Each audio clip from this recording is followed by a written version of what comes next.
Round 3 of the Trieste Open is a special one, guys. I'm just going to show you the game because nothing I say will do this justice. Playing a 2260 from Slovenia, the toughest opponent yet. He usually plays some random system, which is pretty harmless, but all of a sudden he's playing the 4-pawn attack against me. Now I know like how to kind of play this. I couldn't remember everything, but like you play c5 to fight in the center, and then you go e6 to open up the position, open up an e-file for a rook. And normally they play like bishop e2 here. You take, rook comes out here, and you're sort of fighting back like with classic counterattack style. He's got more space, but King's Indian defense, it's what I know and love. He took on e6. And I played one game in this 4 or 5 years ago, kind of one of my last games before I retired. And I'm pretty sure he prepped this line.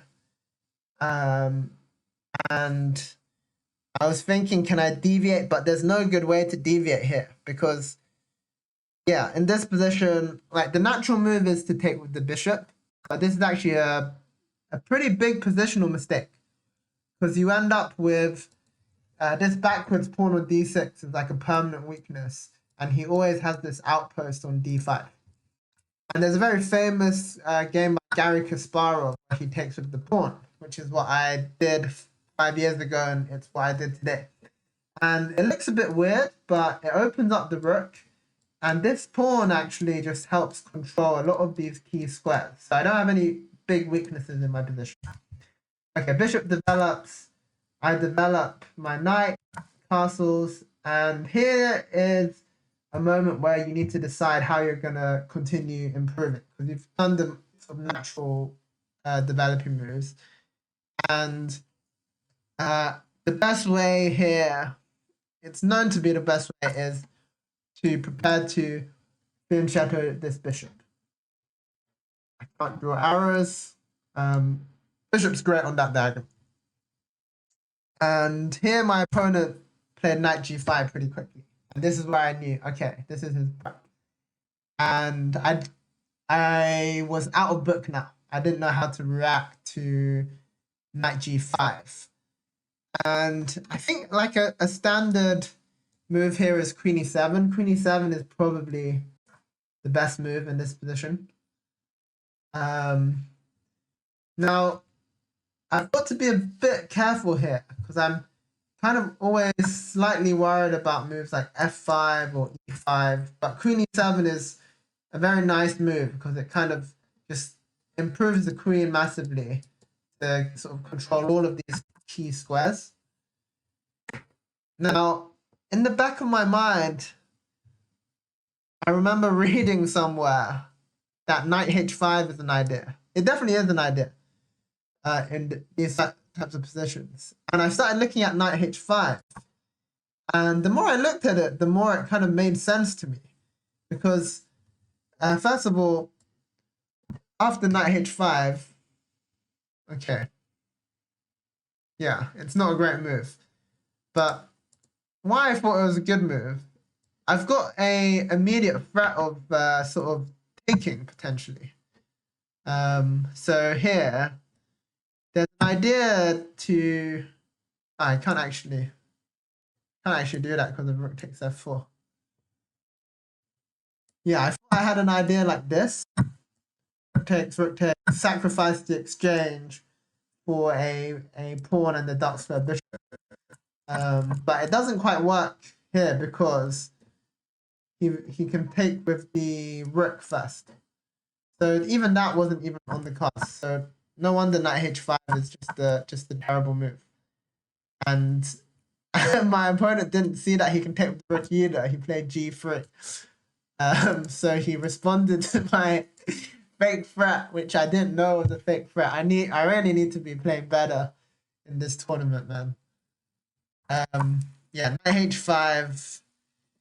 What he could play is he could play e5 here. And I had planned to take. It's a pawn sacrifice. The idea being bishop to e4, giving this bishop this great square. And now I can't play bishop b7 because this would be hanging. So potentially I play queen d4 check. But here, if he just plays king b1, I think I'm running into trouble here. I've still got to deal with this very annoying attack. So e5 would have been strong. He played g3, and actually now I had a chance to sort of rectify my misstep. I could even just come back, and my position's fine here because g3 is actually a bit weakening. But being the stubborn little bugger that I am, I now decided to play queen e7, and I thought I wanted to keep my knight here. And here it's the big question is, can he play e5? If he can't play e5, I'm super comfortable. I can get my bishop out next. I've got bishop d4 check. The point of knight h5 is twofold: open up the rook and open up the bishop. But the problem is I wasn't actually attacking f4, and if he plays this correctly, yeah, there are many concrete problems. He plays e5, fantastic move. And there's a big tactical blow here, which I had seen, believe it or not. I am seeing some tactics still. I am after all. The point is he's going to take on h7, and then after king takes, the queen takes on h5, and I can't recapture because of this nasty pin. But I had seen this, and I took on e5, and my plan was, after knight takes h7, I have this fantastic move. This is why I played queen e7. Rook swings over to d8 rather than taking the knight. Taking the knight is just game over. He takes with check, takes on g6. He can probably take with the bishop as well. He gets his piece back with a raging attack, and but knight takes h7, rook d8. Now I'm going to be winning, actually, because this knight's in trouble and this pin's super awkward. Yeah, for example, if he tries to unpin, shouldn't go there because knight b4. Let's say here, I had this move, yeah, rook, which I saw. Rook takes, give him the exchange, and then take the knight. And I've given a rook for 2 pieces. But the problem is my bishops are going to absolutely dominate. Like his king is so scared. Okay, but he played a great move here. He played bishop e4. He played fantastic, actually, this sequence, e5, bishop e4. And now in this position, what I had planned was to play rook to d8 to kick the queen. And his queen needs to stay on the diagonal. If he gets off the diagonal, then I can just develop and I'm fine. He needs to stay hitting my knight to have this tactic.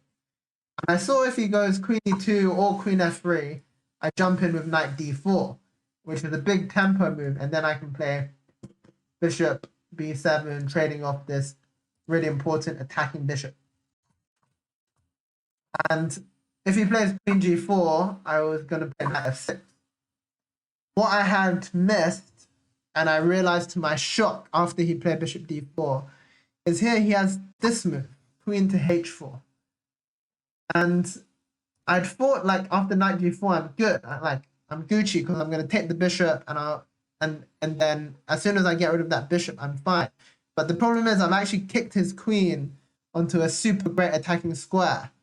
And now I'm actually lost in this position because I just can't defend with all of these pieces. Like, my knight can't move because it's defending. I've got this big threat to deal with. So say I play bishop b7, and then he takes. I take, and then I saw this move. Yeah, absolutely killer move. Knight takes h7. And my queen's hanging, so I can't even recapture. And he's just going to win my knight next move.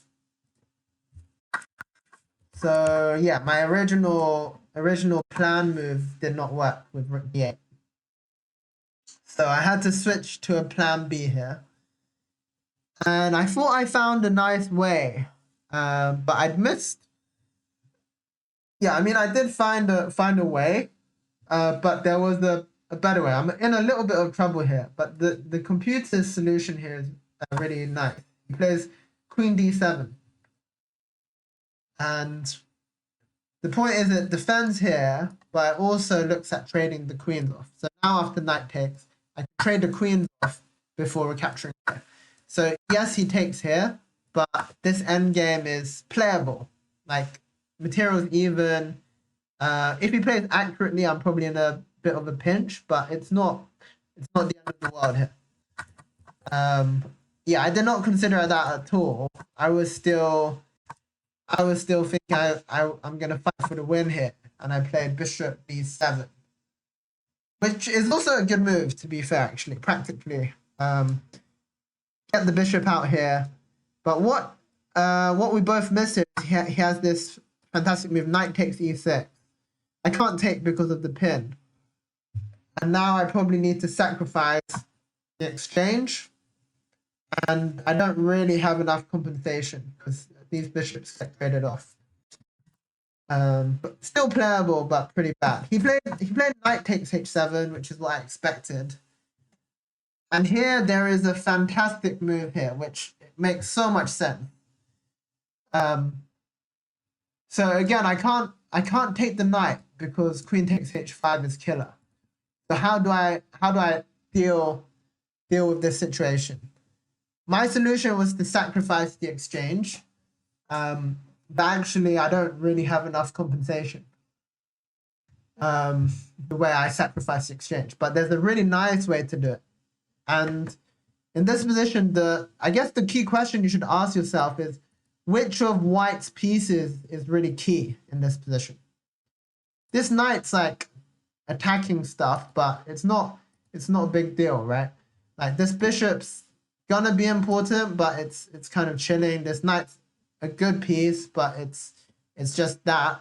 This bishop is the crux of the position. Because of this bishop, I don't have any attack because his king can sit safely on this diagonal.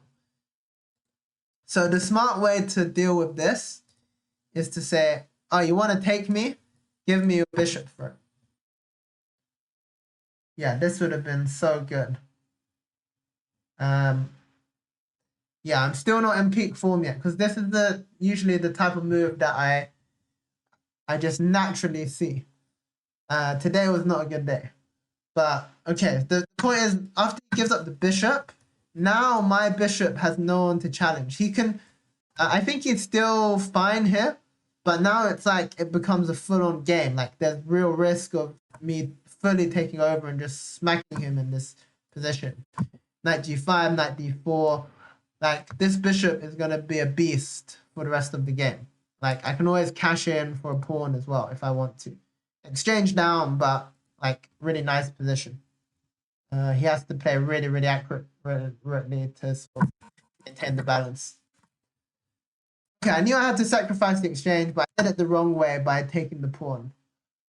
And he takes, and now we get like the similar position, but this annoying bishop is still here, and it's just massively cock blocking my entire attack.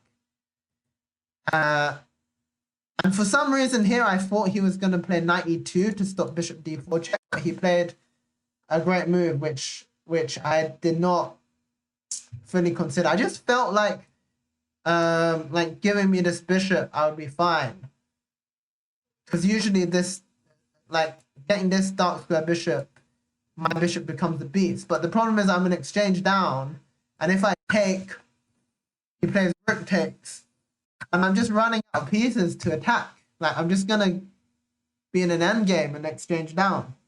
And here you see the problem with this bishop.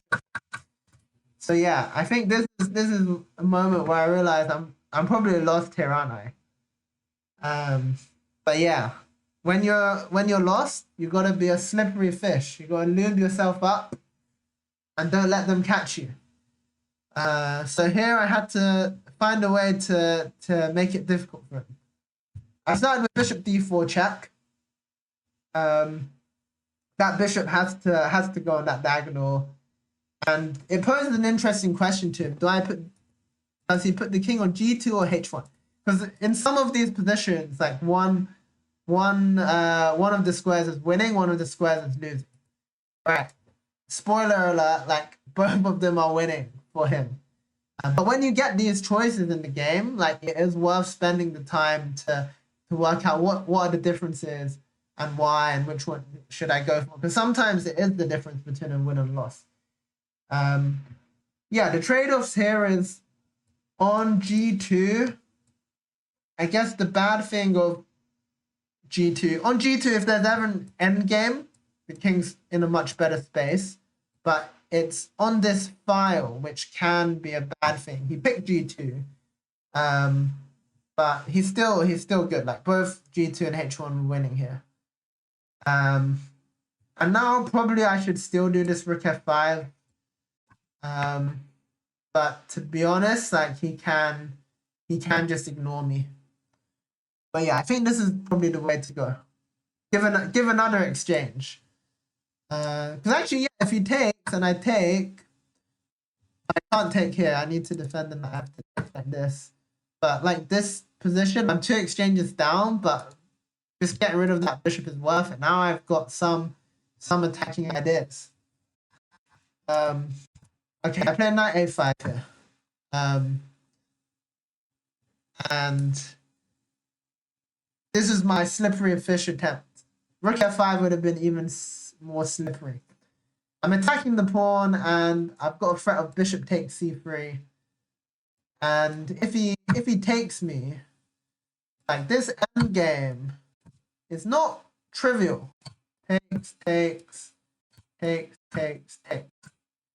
I'm in exchange for a pawn down, but he's got like an awkward pawn on b2. And here there's only one winning move, apparently, which is rook e1.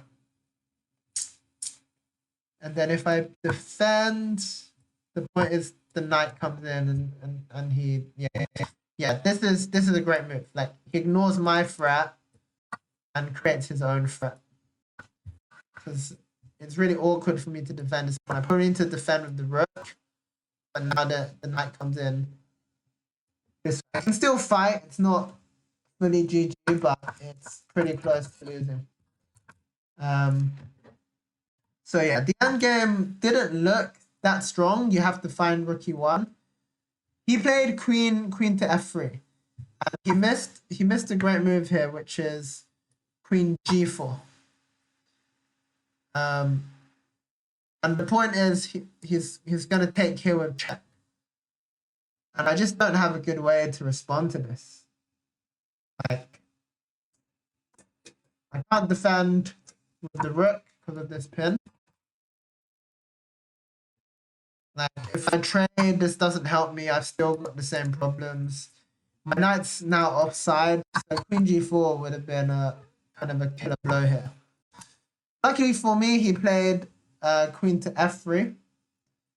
And now I seize the opportunity to grab a pawn.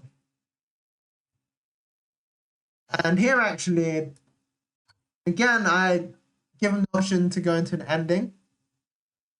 And it's similar to the other position, except it's worse than that. I don't have this pawn on g6 anymore. But it's still not trivial because, yeah, you have to play this very precisely here. Because I'm threatening knight e3 check, and I'm threatening to take. So, like, the move I looked at is knight d1 to kind of defend all of these key squares. But what I realized is if I just play king f6, he's kind of stuck here. Like I don't need to rush taking this. And I actually have almost like a perpetual check here. For example, he plays rook e1, rook g8 check. If he goes here, I've got minimum perpetual check. I could even go for the win with knight takes b2, which was my sort of pipe dream. And king f3, knight d2, rook g2.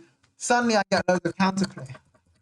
So he has to find this move here, rook f3. And the point is you give up the pawn, but you keep your knight on a really active square. And here, like, I have a pawn for the exchange, but it's just not enough. Like, he just needs to play a couple accurate moves, and the knight comes in to round up this weak pawn.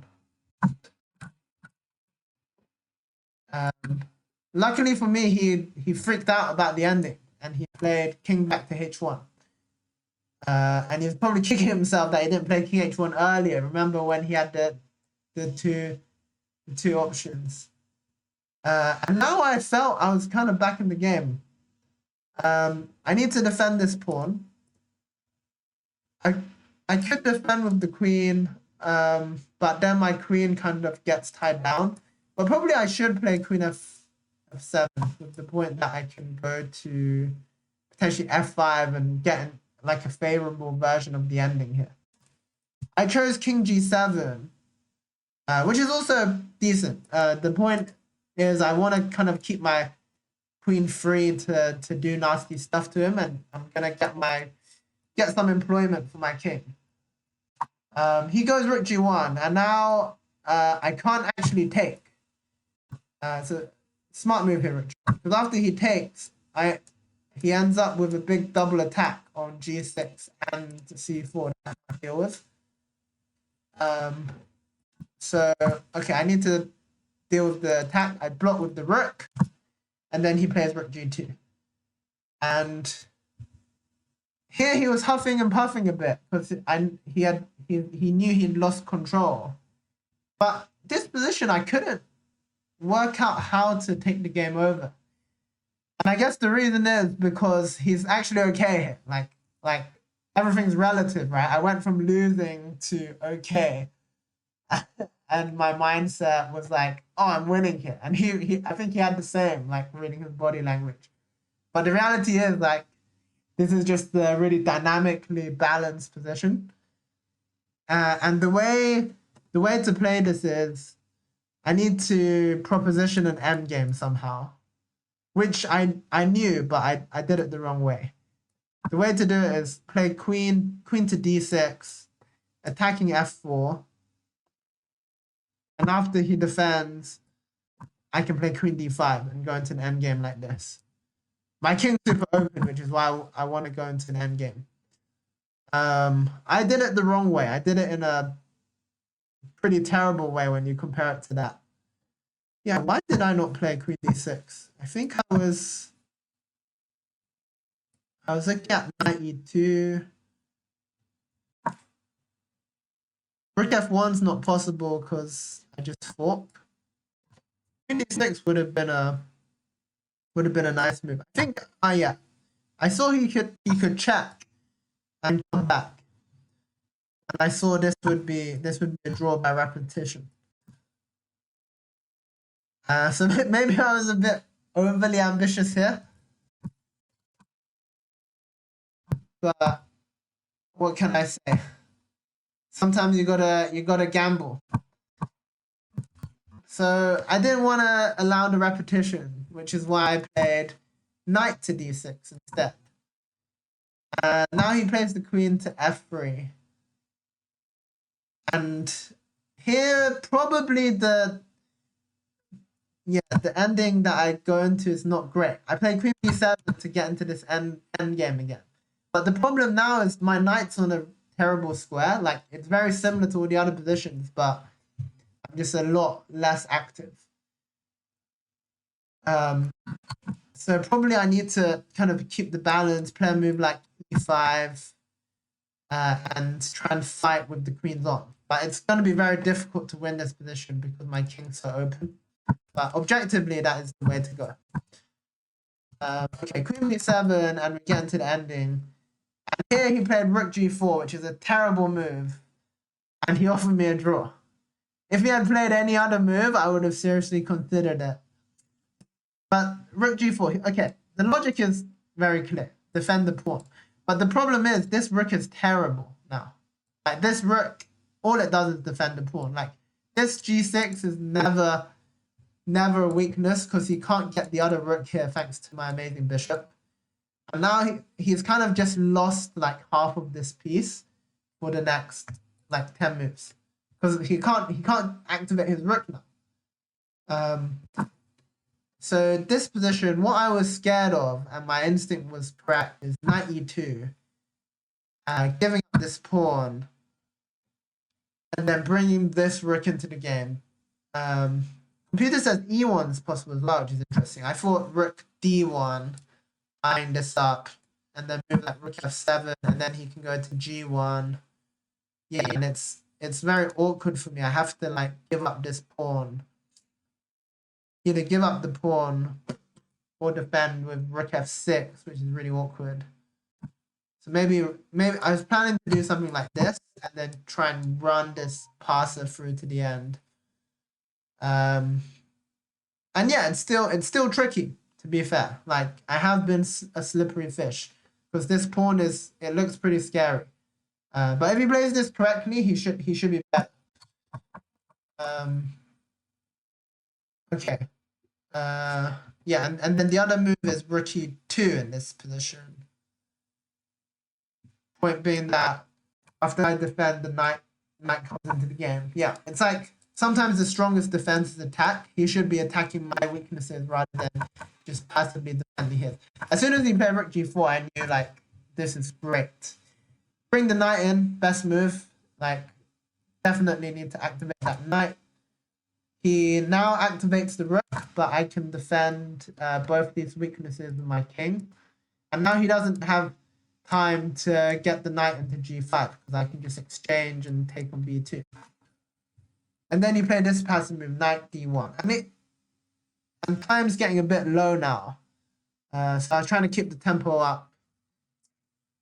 And very interesting here. So I was torn between two plans. One was knight e8 to f6. But I saw, yeah, he could probably play like knight e3. And I need to give him my fantastic bishop. And then this rook comes back to life. I'm probably fine here. But the move I chose is practically much stronger, but objectively similar or even slightly worse. Which is, in this position, I've got the extra pawn on here. Right? I've got 3 against 2.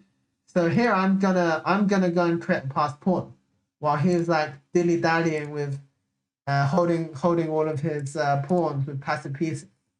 If I go c4, and I'm just gonna start running up the board now. And here he came back, and his point was, oh, now you push c5, your bishop's not defended. But here I just needed a little bit of calculation. Yeah, the problem is if he doesn't come back, I've got rook swings. I'm going to push these pawns up. The best way for him to play here is rook h4, by activating this rook. And even if it costs him a pawn at some point, he doesn't need to rush this, but he just hovered there. So he's like always ready to bring the rook into the game. But it gets into a very interesting endgame, which I was looking forward to grinding out, actually. Yeah, really interesting endgame.